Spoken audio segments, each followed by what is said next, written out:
नमस्कार, मैं डॉक्टर सुधा और आज हम बात करेंगे क्रिया और प्रक्रिया के बारे में। ये शब्द क्या हैं? क्रिया क्या है और प्रक्रिया क्या है?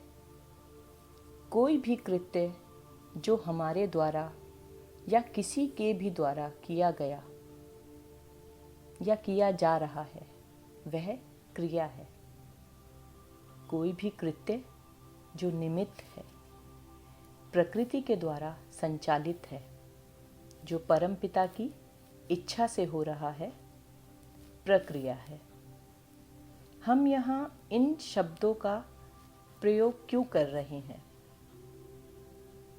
क्रिया करने के लिए मानव स्वतंत्र है, परंतु जब उस क्रिया अर्थात कर्म का परिणाम या फल भोगने के लिए वह या उसका जीवन चक्र किसी प्रक्रिया में फंसता है, तब उससे निकल पाना या उससे पार पाना उसके हाथ में नहीं होता।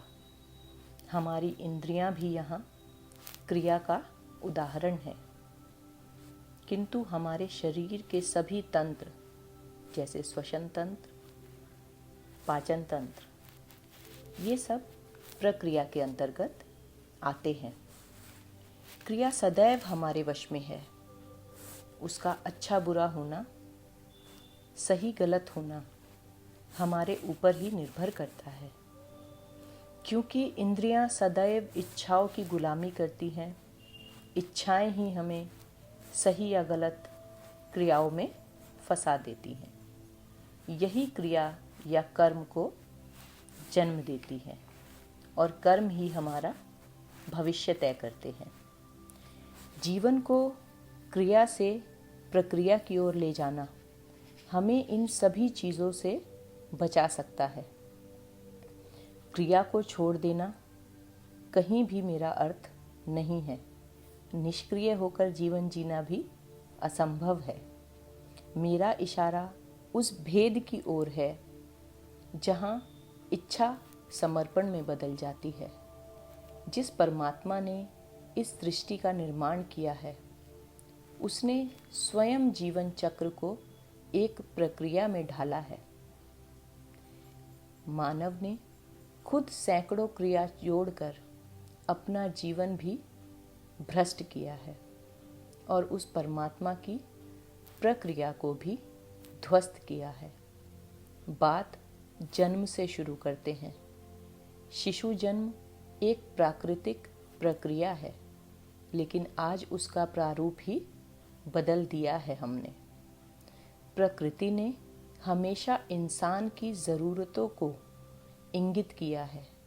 जन्म के बाद 40 दिन बच्चे को सबसे दूर, रोशनी से दूर, भीड़ से दूर करके अपने ही घर में रहना, और जो ये रिवाज था उसका कारण है कि जन्म के 5 हफ्ते तक कोई भी बच्चा देख नहीं पाता और सूरज की रोशनी और घर के बाहर की अनजान आवाज़ें उसे डरा देती हैं। तभी हमारी ये पुरानी मान्यताएं हैं कि बच्चे के जन्म के 40 दिन तक घर में ही रहना है। अगले 6 महीने तक बच्चे का पाचन तंत्र विकसित होना होता है, जो माँ के पेट में पूर्ण विकसित नहीं होता। तभी प्रकृति ने बच्चे के मुंह में दांत पेट से नहीं दिए।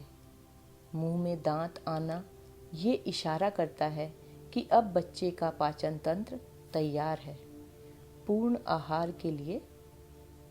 और अगर 6 महीने के बाद इंसान कभी दूध ना पिए तो कोई हानि नहीं है। गाय, भैंस, बकरी का दूध उनके बच्चों की ज़रूरत है, ना कि इंसानी बच्चों की। अपनी माँ के दूध का कर्ज तो इंसान याद रखता है, लेकिन गाय, भैंस, बकरी के दूध का कर्ज उन्हें मारकर खाकर ही चुका देता है। फिर सोचता है कि जो वो भुगत रहा है वो किस अपराध का दंड है। अपने इस कर्म के प्रति शायद ही कोई इंसान जागरूक हो। बाल्यावस्था में किताबों का बोझ यौन अवस्था में भी बरकरार है।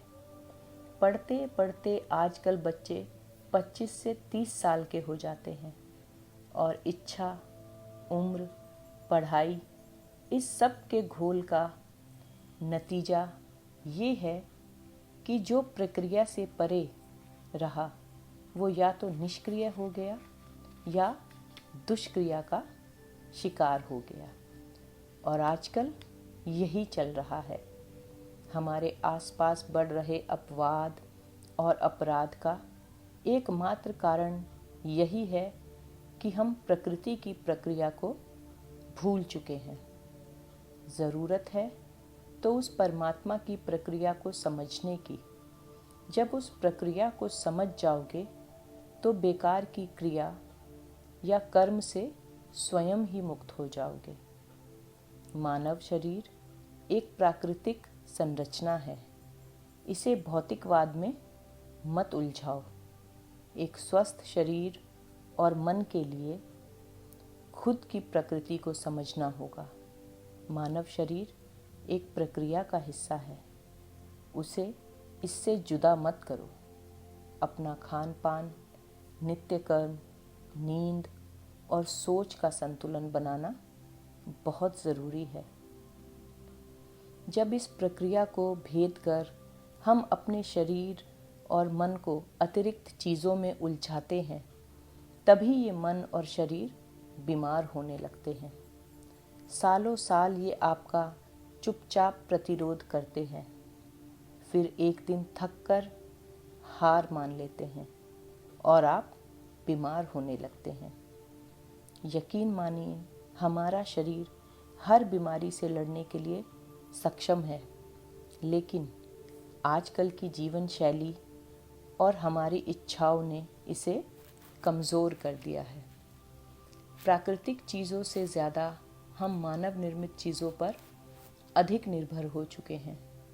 मानव द्वारा 2 चीज़ें बनाई गई हैं, चीनी और नमक। दोनों ही शरीर के लिए घातक हैं। अगर नमक और चीनी की ज़रूरत मानव शरीर को होती तो यकीन मानिए प्रकृति उसका इंतज़ाम भी ज़रूर करती और धरती पर नमक और चीनी के पौधे भी ज़रूर होते। शरीर और मन के प्रति की गई क्रिया की ही प्रतिक्रिया को हम आज भुगत रहे हैं। पुरानी कहावत है कि जवानी में तो कंकड़ पत्थर भी सब हजम हो जाते हैं। सच ही है। 35 साल की आयु के बाद आपका शरीर आपको सच में इशारा करता है कि बस करो, अब मुझे अपनी इच्छाओं के अनुसार नहीं अपितु मेरी ज़रूरत के अनुसार चलाओ। लेकिन इंसान इस उम्र में इतना मदहोश होता है कि अपने ही शरीर की आवाज़ को नहीं सुनता, मनमानी करता है और परिणाम स्वरूप शरीर हार मान जाता है और खुद को आपकी इच्छाओं की बलि चढ़ा देता है। ये नई नई बीमारियों का जन्म होना, धीरे धीरे कम उम्र में लोगों का घातक बीमारियों का शिकार होना, सब यही कारण है कि हम अपने शरीर की प्रकृति को भूल चुके हैं, उस प्रक्रिया को भूल चुके हैं जिसके चलते हमारे इस शरीर की संरचना की गई है। आज के इस टॉपिक का आपके सामने लाना मेरा बस इतना ही भाव था कि जो भी हमारी शरीर की प्राकृतिक ज़रूरतें हैं, हमारा खान पान है, हमारी जीवन शैली है, जो कि अपनी बढ़ती ज़रूरतों के चलते हमने सब चीज़ों को भ्रष्ट कर दिया है, हम थोड़ा सा उस विषय में भी सोचें और अपने शरीर को, अपने जीवन को प्राकृतिक रूप से चलाने के लिए कार्यरत रहें। आशा करती हूँ आज का ये टॉपिक आप सभी को पसंद आएगा। इसी के साथ मैं विदा लेती हूँ। नमस्कार, धन्यवाद।